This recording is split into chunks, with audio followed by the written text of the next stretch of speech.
સુરસાગર તળાવની પાળે આવેલું હનુમાનજીનું મંદિર, આ હઠીલા હનુમાનજીનું મંદિર જે ગાયકવાડી શાસનમાં નિર્માણ પામ્યું હતું. લગભગ 250 વર્ષ જૂનું આ મંદિર કે જ્યાં હનુમાન જયંતિ પૂર્વે જ એક સપ્તાહ પહેલા રામધૂનની શરૂઆત કરી દેવામાં આવે છે. આ વખતે પણ આયોજન કરવામાં આવ્યું છે. 26 માર્ચથી અખંડ રામધૂનની શરૂઆત થવા જઈ રહી છે. આમ તો સંસ્કારી નગરી વડોદરાના અનેક વિસ્તારમાં હનુમાનજીના અલગ અલગ મંદિરો આવેલા છે જે જુદી જુદી વિશેષતા ધરાવે છે. શહેરની મધ્યમાં આવેલ સુરસાગર તળાવની પાળે હઠીલા હનુમાનજીનું મંદિર આવેલું છે. આ મંદિરમાં હનુમાનજીની સ્વયંભૂ પ્રતિમા બિરાજમાન છે. લગભગ 250 વર્ષ પહેલા ગાયકવાડી શાસન દરમિયાન આ મંદિરનું નિર્માણ કરવામાં આવ્યું હતું. દર વર્ષે અહીં હનુમાન જયંતિ અગાઉ એક સપ્તાહ પહેલાથી રામધૂનની શરૂઆત કરવામાં આવે છે. 26 માર્ચના રોજ અખંડ રામધૂન સવારે 6 વાગે શરૂ થશે અને તારીખ 2 એપ્રિલ 2026 બપોરે 4 કલાકે ભગવાન શ્રી સત્યનારાયણની કથાનું આયોજન કરવામાં આવ્યું છે. 2 એપ્રિલ 2026ના રોજ રામધૂનની પૂર્ણાહુતિ થશે. મંદિરના મહારાજે વડોદરાના તમામ ભક્તોને રામધૂનમાં જોડાવા માટે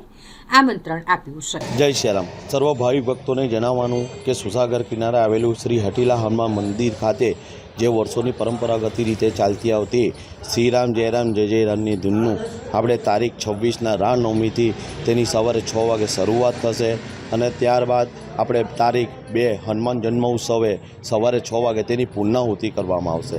અને આ જે શ્રીરામ જય રામની ધૂન છે એ દાદાના ગર્ભગૃહની અંદર પ્રદક્ષિણા કરતાં કરવામાં આવશે.